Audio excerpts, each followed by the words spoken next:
And modes of recovery. Okay, दोनों हम आज डिस्कस करेंगे इफ टाइम परमिट्स. तो व्हाट इज फैटिग? अब सब लोगों को पता होगा what is the definition of fatigue.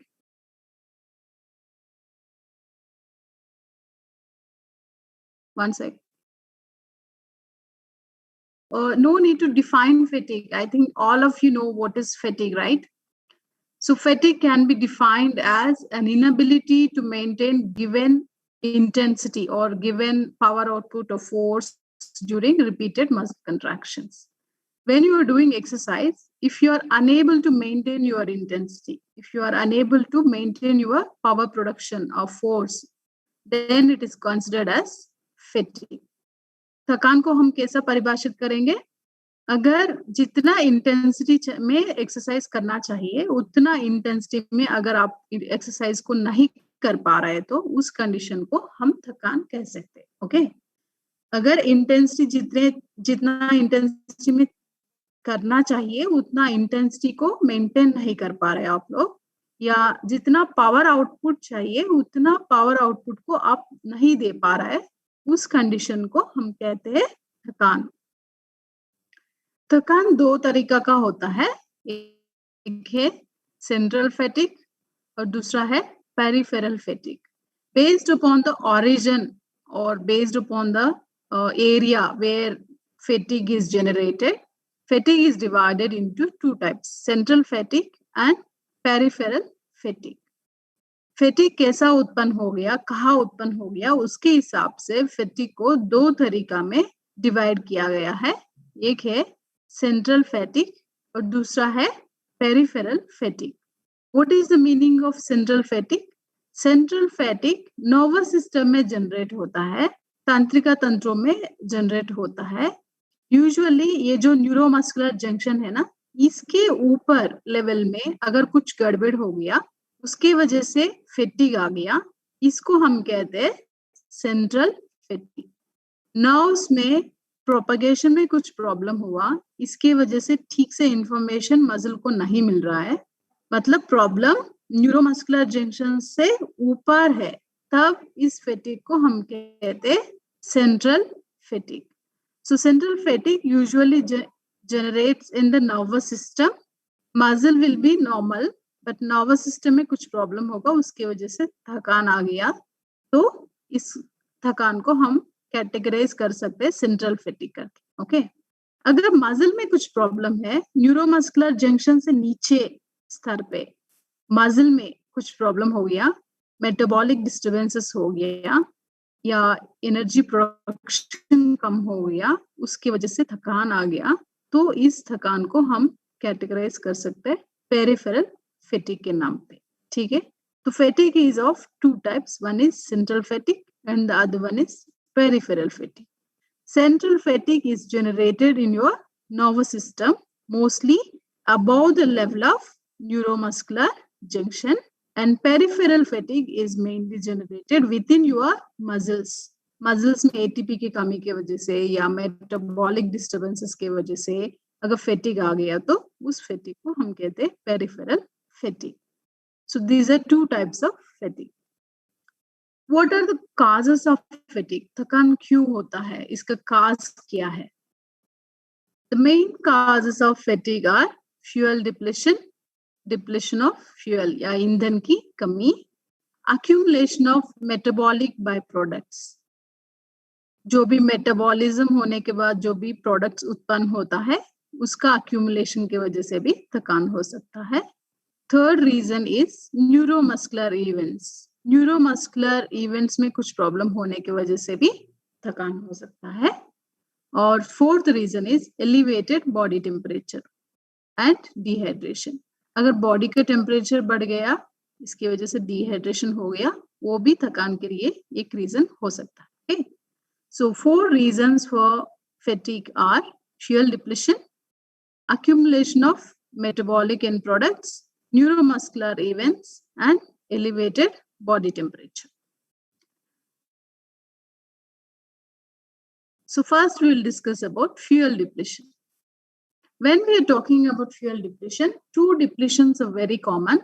2 fuel depletion के वजह से थकान आ सकता है। एक है एटीपी-सीपी डिप्लीशन, दूसरा है ग्लाइकोजन डिप्लीशन।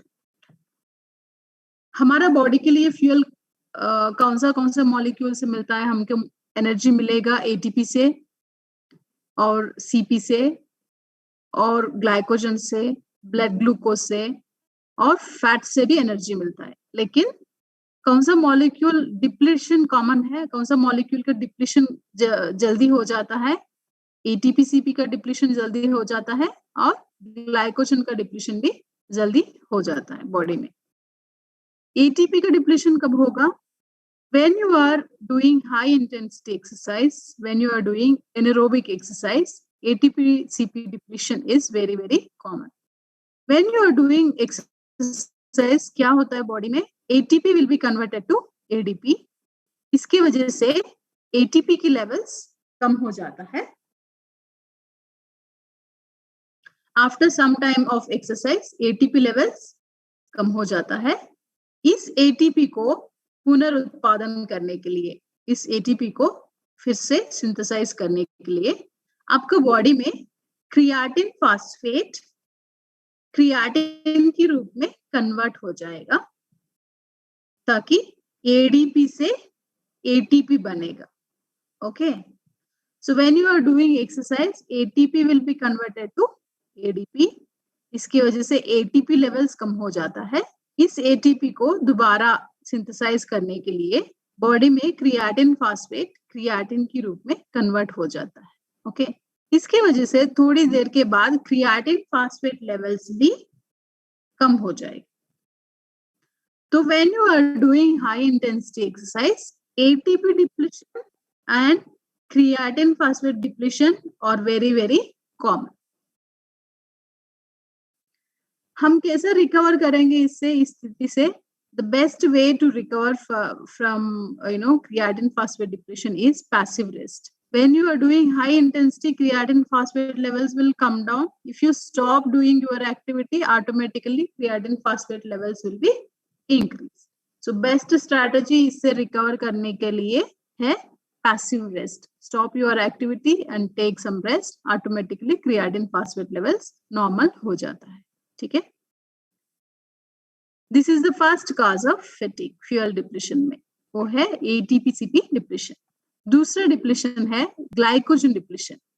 आप लोगों को पता है ग्लाइकोजन की स्टोरेज भी सीमित है हमारा बॉडी में। Limited amount of glycogen will be stored in our body.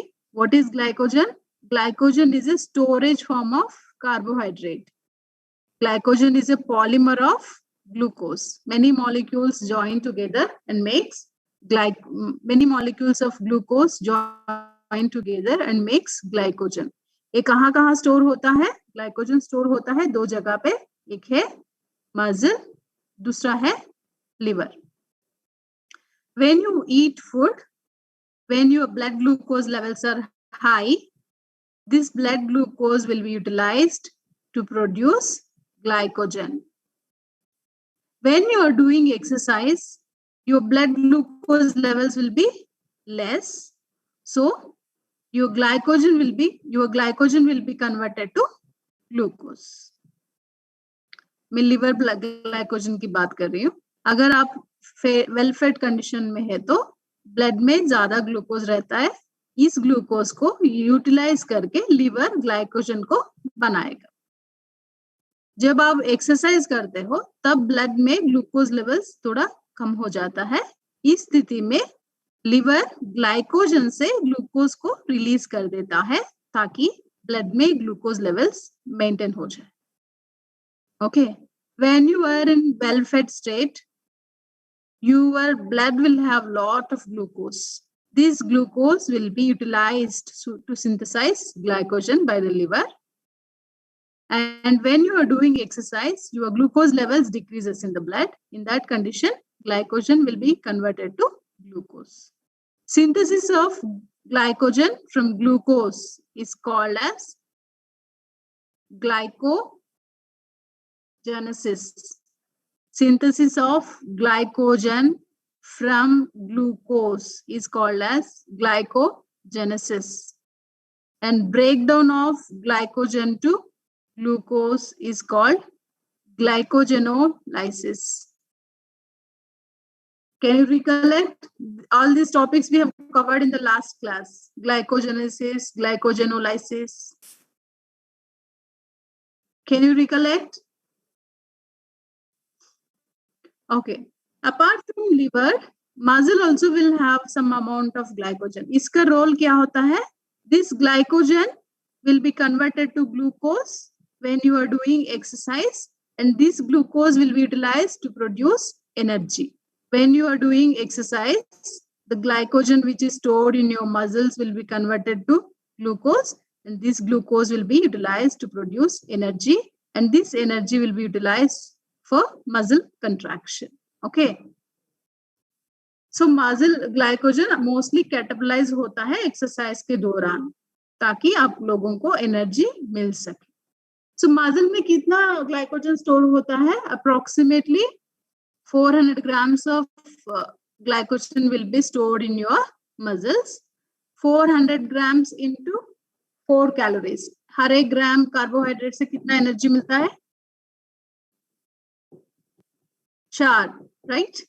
तो इधर अगर 400 ग्राम्स या 500 ग्राम्स की ग्लाइकोजन है तो आप लोगों को लगभग 2000 कैलोरीज मिल जाता है. Okay, 500 into 4 is equal 2000 calories, and this amount can be utilized. This amount of energy can be utilized for exercise. ठीक है? ग्लाइकोजन की डिप्लीशन कब होता है? When you are doing moderate exercise. When you are doing moderate exercise, after 60 minutes या 90 minutes, glycogen की level slowly कम हो जाता है. मसल ग्लाइकोजन स्टोरेज कम हो जाता है. ठीक है? So when we are talking about fuel depletion के वजह से क्यों होता है fatigue? हमारा बॉडी में फ्यूल की स्टोरेज सीमित है. किन्हीं फ्यूल का storage. Here ATP, how much we have in your total body? Around 40 grams. ATP का स्टोरेज कितना होता है बॉडी में? 40 to 50 grams होता है. वो 2 से 4 सेकंड तक काम करने से खत्म हो जाता है. क्रिएटिन फॉस्फेट का स्टोरेज कितना होता है बॉडी में? How much creatine phosphate is stored in your body? 120 grams. ये कितना टाइम में खत्म हो जाएगा? Around 10 seconds काम करने के बाद ये भी खत्म हो जाएगा. ओके. और कार्बोहाइड्रेट स्टोरेज कितना होता है बॉडी में? Around 500 grams होता है. हमारा बॉडी में टोटल कुल मिलकर कार्बोहाइड्रेट कितना स्टोर होता है? 500 ग्राम्स ग्लाइकोजन के रूप में स्टोर होता है लिवर और मसल में. ये कितने देर तक एनर्जी को उत्पन्न कर सकता है? 1 to 2 hours. After 2 hours, glycogen levels will be depleted. और दूसरा और बड़ा स्टोरेज फ्यूल है फैट्स. हमारा बॉडी में कितना फैट होता है? अगर आदमी 75 kgs का है तो उनका बॉडी में ऑलमोस्ट 15,000 ग्राम्स का फैट रहता है. वो कभी भी डिप्लीट नहीं होगा. ओके. तो when you are talking about fuel depletion, कौन सा fuel depletion is common? ATP CP depletion is common and glycogen depletion is common. लेकिन फैट डिप्लीशन कभी नहीं होगा. ठीक है? क्योंकि हमारा बॉडी में बहुत ज्यादा फैट है. हम कभी भी इसको पूरी तरह डिप्लीट नहीं कर पाएंगे. So this figure shows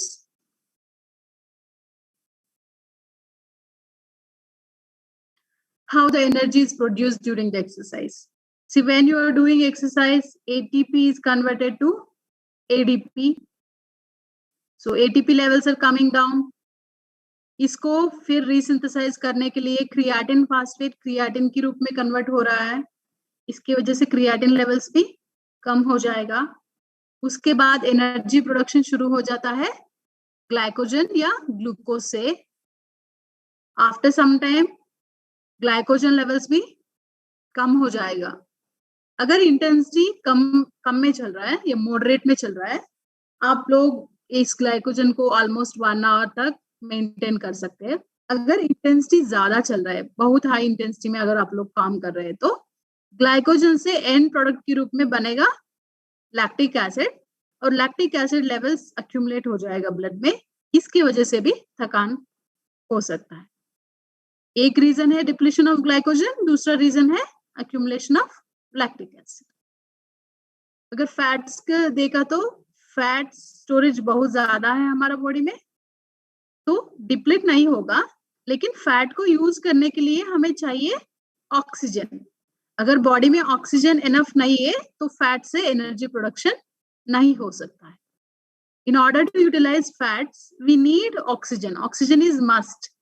So if you have enough fats in your body also, if you cannot provide sufficient oxygen, in that condition you cannot produce ATP from the fats. This is the limitation with the fats. लेकिन glucose से energy दोनों condition में produce हो सकता है, aerobic स्थिति में भी प्रोड्यूस होगा, एनारोबिक स्थिति में भी प्रोड्यूस होगा, क्योंकि glycolysis can happen in the presence of oxygen also and in the absence of oxygen also. ठीक है?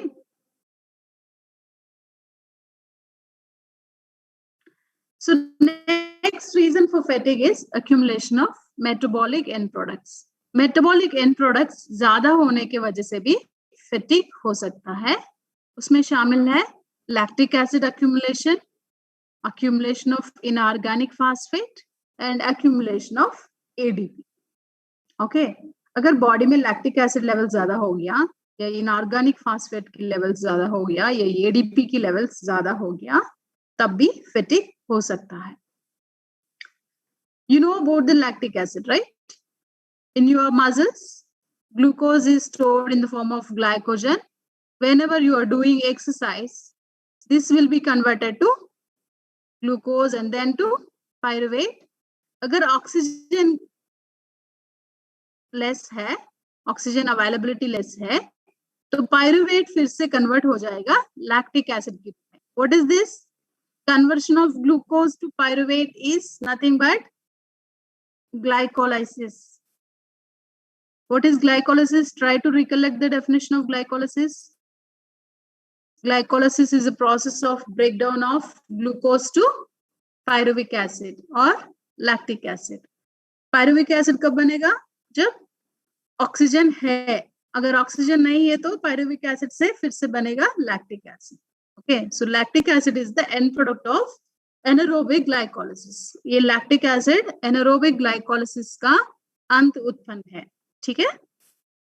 जब भी ये लैक्टिक एसिड बनेगा वो स्लोली मसल से बाहर आ जाएगा ब्लड में, और ब्लड से पहुंचेगा लिवर। लिवर में ये फिर से ग्लूकोज के रूप में कन्वर्ट हो जाएगा। ठीक है? फिर से ये ग्लूकोज ब्लड में रिलीज होगा और मसल के लिए सप्लाई कर जाएगा। ओके, अगर लैक्टिक एसिड की प्रोडक्शन ज्यादा है, प्रोडक्शन बहुत ज्यादा है, और क्लियरेंस, ये जो प्रोसेस है क्लियरेंस प्रोसेस, ये स्लोली चल रहा है और प्रोडक्शन फास्ट चल रहा है, तो ब्लड में लैक्टिक एसिड लेवल्स बढ़ जाता है, या मसल्स में भी लैक्टिक एसिड लेवल्स बढ़ जाता है। So what happens if lactic acid levels are more? अगर मसल में या ब्लड में लैक्टिक एसिड लेवल ज्यादा हो गया तो क्या होता है कि जो लैक्टिक एसिड है वो हाइड्रोजन आयंस को रिलीज करेगा। इसकी वजह से पीएच कम हो जाएगा, मसल पीएच आल्सो कम हो जाएगा, या ब्लड पीएच भी कम हो जाएगा। ओके, सो पीएच कम हो जाएगा। Whenever the pH is low, हमारा एंजाइम एक्टिविटी खराब हो जाएगा। जो भी हमारा बॉडी में एंजाइम्स है वो ठीक से काम नहीं कर सकता है। So whenever pH decreases, enzyme activity will be affected, and इसके वजह से and calcium release from sarcoplasmic reticulum also decreases. You know, calcium release is the key point in muscle contraction, right? Do you remember the steps of muscle contraction? Yes. So whenever calcium is released, it will bind with the troponin. Actin myosin sliding will take place. Right, then only muscle contraction will take place. Sliding filament theory, if you recollect, calcium release is very very important. अगर calcium की release ठीक से नहीं हो रहा है तो क्या हो सकता है? Fatigue हो सकता है। और whenever the pH is reduced, इसकी वजह से एक्टिन मायोसिन बाइंडिंग अफिनिटी भी कम हो जाता है, एक्टिन मायोसिन स्लाइडिंग भी ठीक से नहीं होता है, इसकी वजह से भी थकान हो सकता है। तो जब भी लैक्टिक एसिड लेवल बढ़ेगा तब ब्लड पीएच लेवल कम हो जाएगा, उसकी वजह से सारे जो एंजाइम्स है एनर्जी उत्पादन के लिए यूज होता है बॉडी में, उन सब एंजाइम का एक्टिविटी बिगड़ जाता है या कम हो जाता है। उसकी वजह से एनर्जी प्रोडक्शन भी कम हो जाएगा और कैल्शियम रिलीज भी कम हो जाएगा और एक्टिन मायोसिन बाइंडिंग अफिनिटी में भी प्रॉब्लम आ जाएगा, उसकी वजह से भी थकान हो सकता है। तो just look at this equation, blood lactate is equal lactate production minus lactate clearance. अभी सोचो लैक्टेट प्रोडक्शन है 2 मिलीमोल पर केजी, लैक्टेट क्लियरेंस है 1, तो ब्लड लैक्टेट कितना होगा, राइट? अगर 2 मिलीमोल की प्रोडक्शन हो रहा है और 1 मिलीमोल हो रहा है तो कितना लैक्टिक एसिड रहेगा ब्लड में, 1 millimole, this will be the blood lactate.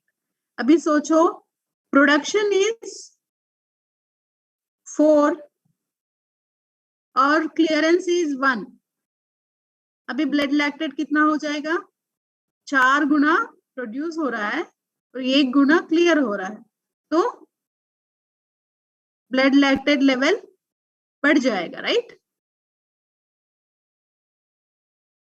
Got it?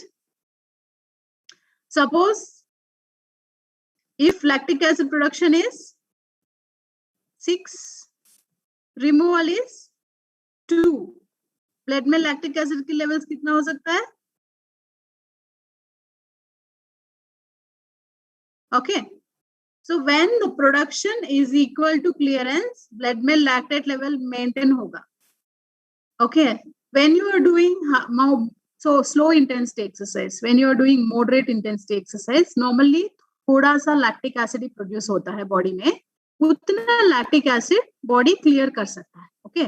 When you are doing slow intensity exercise, the amount of lactic acid production is less, and that is equal to the amount of lactic acid removal. At low to medium intensity exercise, the production is equal to removal, means you are in steady state, 2 millimole की बन रहा है और 2 millimole clear हो रहा है, there is no balance, so you are in steady state. But when the exercise intensity increases, जब भी एक्सरसाइज इंटेंसिटी बढ़ेगा तब क्लियरेंस नहीं बढ़ेगा लेकिन प्रोडक्शन बढ़ गया, इसकी वजह से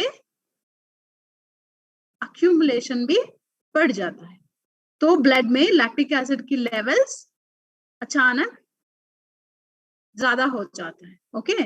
इस पॉइंट को हम कहते हैं lactate inflection point, the exercise intensity beyond which the lactate production exceeds the removal. कौन सा एक्सरसाइज इंटेंसिटी में लैक्टेट प्रोडक्शन रिमूवल से भी ज्यादा हो रहा है, उस पॉइंट को हम कहते हैं lactate inflection point, okay? Apart from lactic acid accumulation, अगर बॉडी में इनऑर्गेनिक फास्फेट की लेवल ज्यादा हो गया या एडीपी की लेवल ज्यादा हो गया तब भी फेटिक हो सकता है। कैसा होता है, ये फास्फेट जो ज्यादा हो गया वो कैल्शियम के साथ बाइंड करेगा और कैल्शियम फास्फेट प्रेसिपिटेशन को बनाएगा, इसकी वजह से कैल्शियम अवेलेबिलिटी कम हो जाएगा मसल कंट्रैक्शन के लिए। अब सब लोगों को पता है कैल्शियम बहुत जरूर है मसल कंट्रैक्शन होने के लिए, लेकिन अगर फास्फेट लेवल्स बढ़ गया तो बॉडी में क्या होगा, ये जो फास्फेट है वो कैल्शियम के साथ प्रेसिपिटेट बनाएगा, कैल्शियम फास्फेट प्रेसिपिटेशन को बनाएगा, उसकी वजह से कैल्शियम अवेलेबिलिटी कम हो जाता है मसल के लिए और मसल कंट्रैक्शन भी कम होगा, इसकी वजह से थकान हो सकती है, ठीक है? तो नॉट ओनली लैक्टिक एसिड, अगर इनऑर्गेनिक फास्फेट की लेवल ज्यादा हो गया या एडीपी की लेवल ज्यादा हो गया तब भी फेटिक हो सकता है। This slide shows the Cori cycle, how the lactate is produced in the muscle and how the lactate is produced in muscle from glycolysis, anaerobic glycolysis, and then how it is released into the blood, reaches the liver, where it will be again converted to glucose ये फिर से muscle के लिए supply किया जाएगा। What is lactate threshold? Lactate threshold के बारे में ऑलरेडी हम लास्ट क्लास में भी डिस्कस किया है और एक बार रिकलेक्ट करेंगे। What is lactate threshold? Exercise intensity at which there is an abrupt increase in blood lactate concentration is called lactate threshold. कौन सा एक्सरसाइज इंटेंसिटी के दौरान लैक्टिक एसिड लेवल्स अचानक ब्लड में बढ़ जाता है, उस इंटेंसिटी को हम कहते हैं लैक्टेट थ्रेशोल्ड। अभी एक graph, can you see this graph? इसमें blue line represents the lactate threshold before training and red dot represents lactate threshold after training. If you see this graph, either lactate levels को represent किया गया है, on x-axis they have taken, on y-axis they have taken blood lactate, on x-axis they have taken speed, nothing but intensity. y-axis में intensity को लिया है, x में intensity को लिया है और y में ब्लड लैक्टेट लेवल्स को दिखाया है। अभी देखो, when the intensity is increasing, when the intensity is 10 kilometers per hour, इस आदमी का लैक्टेट थ्रेशोल्ड शुरू हो गया। मतलब before training, when this person was not trained properly, when he was running with the speed of 10 kilometers per hour, इनका body में lactate levels बड़ा इंक्रीज होना शुरू हो गया। Okay, same person after training, for this person endurance training was given. After training फिर से दोबारा चेक किया गया है लैक्टेट लेवल्स कैसा चेंज हो रहा है करके। So second time after training when the test was done, when he was doing training at 11.8 kilometre per hour, तब लैक्टेट लेवल्स चेंज होना शुरू हो गया है बॉडी में, ब्लड में। Okay, so with the training lactate threshold is increased, या lactate threshold is shifted to right side, इसका मतलब क्या है? ट्रेनिंग देने से हम थकान को थोड़ा दूर कर सकता है। ट्रेनिंग देने से ये पहले 10 किलोमीटर पर आवर स्पीड में इसको थकान होता था क्योंकि लैक्टिक एसिड लेवल्स बढ़ रहा था, लेकिन ट्रेनिंग के बाद 11.8 किलोमीटर की स्पीड में इसका थकान शुरू होने वाला है। मतलब विथ इंक्रीजिंग स्पीड आराम से विदाउट थकान ये प्रैक्टिस कर सकता है। And this change is happening through the training. Third reason for fatigue is neuromuscular events. आप लोगों को न्यूरोमस्कुलर जंक्शन के बारे में पता है, राइट? ये है now and. Whenever action potential reaches the now terminal, इधर acetylcholine रिलीज हो जाता है, इसकी वजह से केमिकल चेंजेस होगा और मसल कंट्रैक्शन शुरू हो जाता है। Neuromuscular junction is the junction where your nervous system and muscular system meet each other. So suppose if I want to lift this, so immediately I wanted to lift and I'm lifting it. क्या हो रहा है इधर? जब मैं सोचती हूँ मेरा ब्रेन कुछ सिग्नल्स दे देता है मसल्स को वो करने के लिए। I am planning to do this and immediately I'm doing because my brain is giving signals to my muscles and my muscles are acting accordingly, right? So signal कैसा पहुंचता है ना उससे muscle तक? Through the neuromuscular junction only signal will pass from nervous system to muscular system. Okay, ये होने के लिए केमिकल मैसेंजर्स चाहिए इधर, इसको कहते हैं neurotransmitter. Neurotransmitters are the substances which release from the nerve endings and that results in chemical changes and results in the onset of muscle contraction. Okay, so when you are doing continuous training, जब आप continuously exercise करते रहते हो तब इस neurotransmitter की levels कभी कभी कम हो जाता है, न्यूरोट्रांसमीटर स्टोरेज कम रहता है, तो आफ्टर सम टाइम थोड़ी देर के लिए एक्सरसाइज करने के बाद न्यूरोट्रांसमीटर की लेवल कम हो जाता है। इसकी वजह से इंफॉर्मेशन ठीक से पास नहीं होगा इधर, इसकी वजह से इंफॉर्मेशन नाव से मसल तक ठीक से पास नहीं होगा, मिसकम्युनिकेशन या लैक ऑफ कम्युनिकेशन हो जाता है। उसकी वजह से भी मसल्स कंट्रैक्ट नहीं कर सकता है, उसकी वजह से भी थकान हो सकता है। कभी कभी न्यूरोट्रांसमीटर्स के अक्यूमुलेशन की वजह से भी थकान हो सकता है, और एंड प्रोडक्ट्स की वजह से भी। फॉर एग्जाम्पल अमोनिया, अगर अमोनिया की लेवल ज्यादा हो गया ब्रेन में, तो ब्रेन का काम ठीक से नहीं चलेगा, उसकी वजह से भी थकान हो सकता है। ओके, तो कभी कभी अक्यूमुलेशन ऑफ न्यूरोट्रांसमीटर या डिप्लीशन ऑफ न्यूरोट्रांसमीटर की वजह से भी थकान हो सकता है, या अक्यूमुलेशन ऑफ एंड प्रोडक्ट्स की वजह से भी थकान हो सकता है, न्यूरोमस्कुलर फैटिग हो सकता है। और सोडियम पोटेशियम ग्रेडियंट बिगड़ने से भी थकान हो सकता है। What is sodium potassium gradient? क्या आपको पता है, आपको बॉडी में mostly inside the cell potassium level ज्यादा रहता है, outside the cell sodium level ज्यादा रहता है। ओके, हमेशा बॉडी में सेल्स में पोटेशियम की लेवल्स इनसाइड ज्यादा रहता है, आउटसाइड कौन सा लेवल ज्यादा रहता है? सोडियम की levels. Okay, when you are doing exercise ये ऑल्टर हो जाता है। When you are doing exercise सारा सोडियम अंदर आ जाता है और पोटेशियम बाहर चला जाता है। ठीक है, इसको रिवर्ट करने के लिए एक पंप चाहिए, सोडियम पोटेशियम पंप।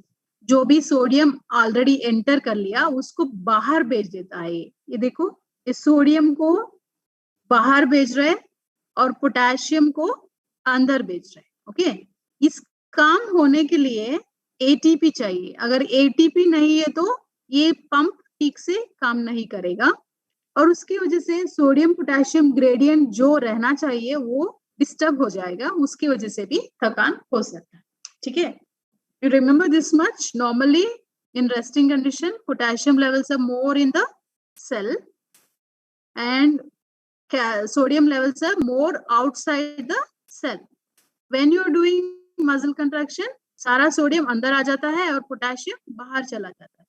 इसको फिर से रीसेट करने के लिए एक पंप की जरूरत है, वो है सोडियम पोटेशियम पंप। ये सोडियम जो भी अंदर आ गया उसको बाहर भेजेगा, और पोटेशियम जो बाहर गया है कॉन्ट्रैक्शन के दौरान उसको अंदर करेगा। ये फंक्शन करने के लिए इसको चाहिए एटीपी। तो एटीपी अगर कम हो गया तो sodium potassium function, pump function ठीक से नहीं चलेगा, उसके वजह से सोडियम पोटेशियम ग्रेडियंट डिस्टर्ब हो जाएगा, उसके वजह से भी थकान हो सकता है। और fourth reason for fatigue is elevated body temperature. Body temperature बढ़ जाने से क्या होता है? Whenever you are doing exercise, some amount of energy is released in the form of heat. जब भी आप एक्सरसाइज करते हो मसल में थोड़ा सा एनर्जी हीट की रूप में रिलीज हो जाता है, उसकी वजह से आपका कोर टेम्परेचर बढ़ जाता है, आपका बॉडी इंटरनल टेम्परेचर बढ़ जाता है। Whenever the temperature increases, your body will try to reduce the body temperature. How your brain will act? Body will try to increase the peripheral circulation. Blood से slowly वो जो heat है muscle से blood में आ जाएगा और blood से बाहर भेजा जाएगा through the sweat. When your body try to remove your temperature, that time sweating होता है। स्वेटिंग अच्छा है क्योंकि इसकी वजह से आपका बॉडी टेम्परेचर कम हो रहा है, लेकिन ये बुरा भी है क्योंकि इसकी वजह से आपका बॉडी में जो पानी है वो भी कम हो रहा है। Okay, whenever you are doing exercise, your core temperature increases. In order to set your core temperature, your body will start sweating.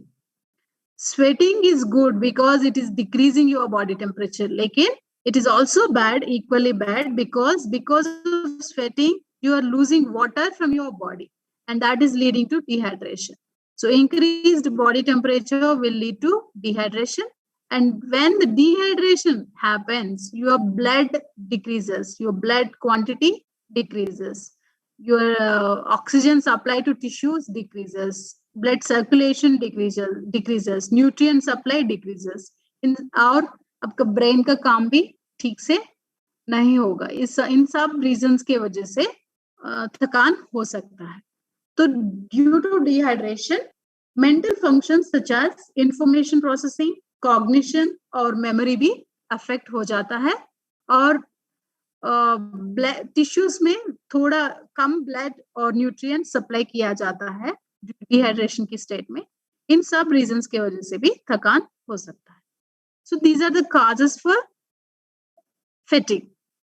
Okay, I will give one small example to remember the causes of fatigue. Just think your body is like car. Okay, so your body is like your body is a machine, or your muscle is a machine. I'm just comparing your muscle with car. Okay, car चलाने के लिए क्या क्या चाहिए? First thing is fuel. Fuel कम हो गया तो इट कांट गो फर्दर, तो स्पीड कम हो जाएगा, फाइनली स्टॉप हो जाएगा. Okay, so fuel is required. Fuel depletion होने की वजह से भी ब्रेक डाउन या कार स्टॉप हो सकता है, राइट? तो थकान होने के लिए पहला रीजन है fuel depletion. Second reason is accumulation of end products. Car का इंजन ऑयल कभी देखा? Normally it will be pale in colour, but when they are changing the engine oil, if you see, it will become dark black with so much of dirt accumulated in it. So जैसा car engine oil में पूरा dirt accumulate हो रहा है, वैसा आपका muscle में भी मेटाबॉलिज्म का एंड प्रोडक्ट्स अक्यूमुलेट हो जाता है, उसकी वजह से भी थकान हो सकता है. और elevated body temperature. See, have you seen in some movies car stop हो जाता है, when they open the bonnet they'll find radiator heat हो गया. So body temperature heat होने के वजह से भी थकान हो सकता है. और neuromuscular events are nothing but wires which are connecting the engine from the other. Okay, so your brain is connected to your muscles. अगर connection में कुछ problem हो गया, brain is not properly connected, या वो communication में कुछ problem हो गया, वायर कनेक्ट हो गया, कम्युनिकेशन कनेक्ट हो गया, तब भी थकान हो सकती है. So 4 reasons for fatigue are fuel depletion, accumulation of end products, elevated body temperature and dehydration, and neuromuscular events. Fuel depletion में कौन सा फ्यूल की डिप्लीशन नॉर्मल है? मींस यूजुअली होता है ATP CP डिप्लीशन और ग्लाइकोजन की depletion. accumulation of metabolic end products में क्या क्या मेटाबॉलिक एंड प्रोडक्ट्स की अक्यूमुलेशन की वजह से फैटिग हो सकता है?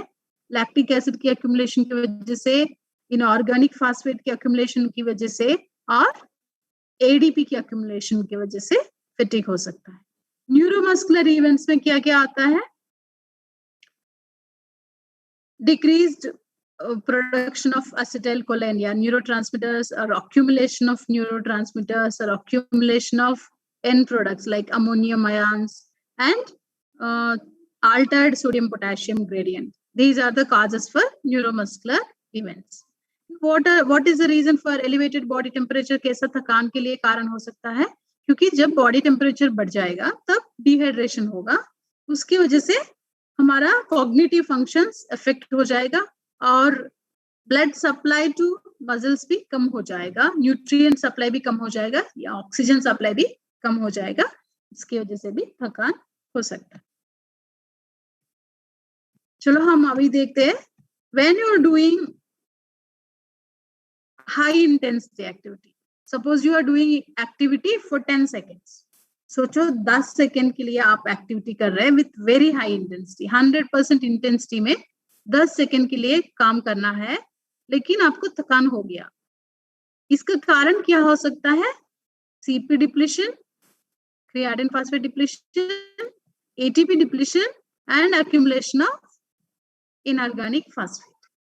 तो सोचो you are doing exercise activity for 2 minutes. 2 minutes के लिए काम करना है moderate intensity में, moderate to high intensity में. मतलब आप anaerobic glycolysis के ऊपर डिपेंड कर रहे हो. You are trying to get energy from anaerobic glycolysis. लेकिन थकान हो गया. इस थकान का कारण क्या हो सकता है? अक्यूमुलेशन ऑफ लैक्टेट, क्योंकि आपका इंटेंसिटी ज्यादा है, इसकी वजह से लैक्टेट बढ़ेगा, इसकी वजह से ब्लड पीएच कम हो जाएगा, एंजाइम एक्टिविटी कम हो जाएगा, और कैल्शियम रिलीज और एक्टिन मायोसिन बाइंडिंग में असर पड़ जाएगा, इसकी वजह से थकान. Okay, suppose you are doing marathon running your duration is long, more than hour, more than 1 hour. Okay, इस कंडीशन में थकान कैसा हो सकता है? रीजंस क्या है? हाइपोग्लाइसीमिया, ब्लड में ग्लूकोज लेवल्स कम होने की वजह से, डिहाइड्रेशन की वजह से, हाइपरथर्मिया मतलब बॉडी टेम्परेचर ज्यादा होने की वजह से, डिहाइड्रेशन की वजह से, ग्लूकोज लेवल्स कम होने की वजह से ब्लड में, और मसल ग्लाइकोजन डिप्लीट होने की वजह से, और न्यूरोट्रांसमीटर सिंथेसिस में डिक्रीज या इंक्रीज होने की वजह से, और पसीना से इलेक्ट्रोलाइट्स भी निकल जाता है बॉडी से। सो लॉस ऑफ इलेक्ट्रोलाइट्स की वजह से या ऑक्सीडेटिव स्ट्रेस की वजह से आपको थकान हो सकता है। ये सब रीजन बन सकता है थकान के लिए when you are doing aerobic activity.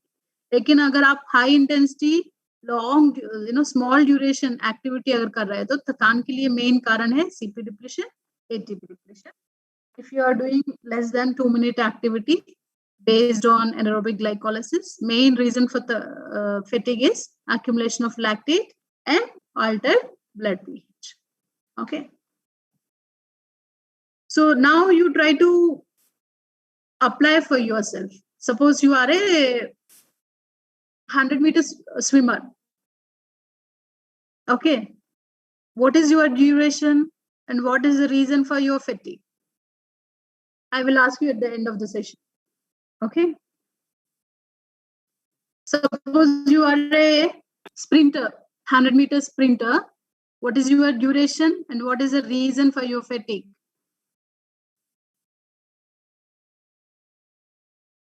Okay. Now we'll discuss about recovery. So what is recovery?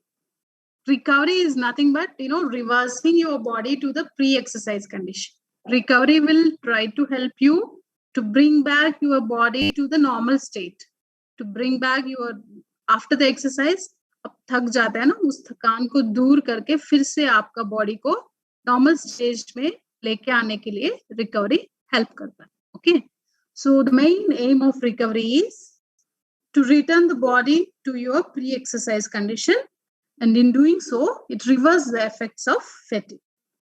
So recovery के दौरान मेनली क्या होता है, आपका बॉडी जो एनर्जी स्पेंड किया गया है उसको फिर से दोबारा रीसिंथेसाइज करेगा, जो एनर्जी स्टोर्स यूज किया गया है उसको फिर से स्टोर करेगा, और जो एंड प्रोडक्ट्स उत्पन्न हुआ है थकान के दौरान या एक्सरसाइज के दौरान उसको रिलीज करेगा. So the main aim of recovery is resynthesis of energy substances and removal of accumulation of waste products, accumulated waste products. What are the modes of recovery? How you can recover from fatigue or how you can recover after exercise?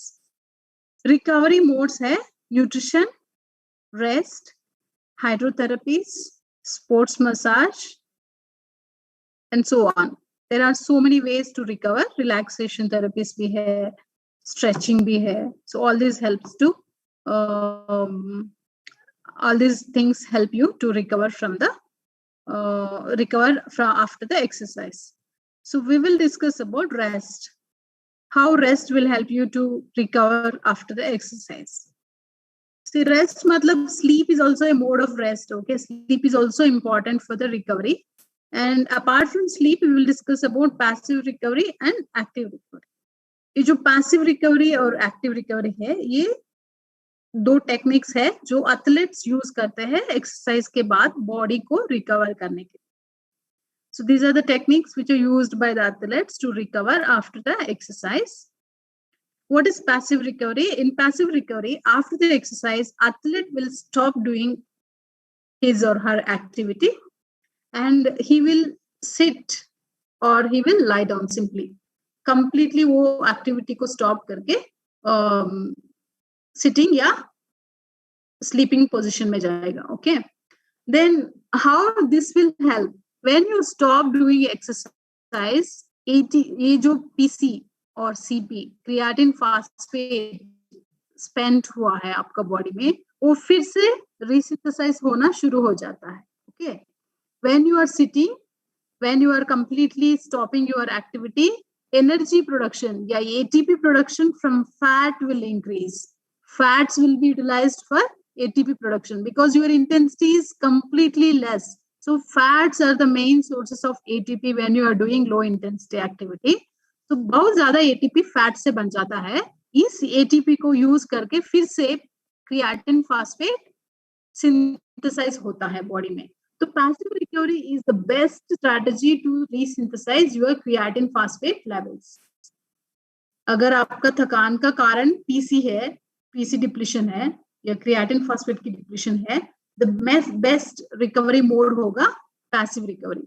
तो इसीलिए sprinters एक sprint के लिए जाएगा, फिर वापस आके 2 minute या 3 मिनट रेस्ट लेगा, then only they will go for the next sprint. Why they won't do continuous sprinting? क्योंकि कंटिन्यूअस स्प्रिंट करने से क्या होता है, पीसी डिप्लीट हो जाएगा और हर एक बार उनका परफॉर्मेंस कम होते जाएगा या थकान बढ़ते जाएगा. तो इसीलिए वो एक स्प्रिंट के लिए जाएगा, फिर आके कंप्लीटली रेस्ट करके पीसी को फिर से दोबारा रीसिंथेसाइज करके दूसरा स्प्रिंट के लिए जाता है. Okay, so passive recovery main importance is resynthesis of creatine phosphate. It helps you to resynthesize creatine phosphate. What is active recovery? Active recovery में athletes after finishing their exercise, they won't stop their activity. They continue the activity with the low intensity for at least for 5 to 10 minutes. Slow jogging या walking करके exercise को continue करते हैं और 5 to 10 minutes. ये कैसा helpful होगा? Active recovery में एक्चुअली क्या होता है, when the person is doing active recovery, muscles are active, इसकी वजह से ब्लड फ्लो इंक्रीज हो जाता है, बॉडी में ब्लड फ्लो इंक्रीज होता है और इसकी वजह से मसल्स को न्यूट्रिएंट्स भी मिल जाता है और मसल में जो अक्यूमुलेट हुआ लैक्टिक एसिड है वो भी वॉश आउट हो जाता है. So active recovery is very important and superior compared to the passive recovery क्योंकि it will increase the blood circulation and it allows the quicker removal of lactic acid and other waste products. Active recovery increases the blood circulation and increases the removal of accumulated end products. So that it decreases the muscle soreness and fatigue. Second recovery mode is nutrition. Nutrition is very important to recover because when you are doing exercise, what is happening in your body? Your ATP decreasing, your glycogen decreasing, your fluids, water, whatever fluids you have in your body, water content is decreasing. And when you are doing exercise, you sweat a lot. When you are sweating, you are losing electrolytes also from your body. So आपका energy levels कम हो गया energy exercise के दौरान, तो glycogen की storage भी कम हो गया और फ्लूइड भी कम हो गया, वाटर भी कम हो गया और इलेक्ट्रोलाइट्स भी कम हो गया. So इन सब को रिफ्यूएल करने के लिए, इन सब को रीसप्लाई करने के लिए क्या चाहिए? न्यूट्रिशन.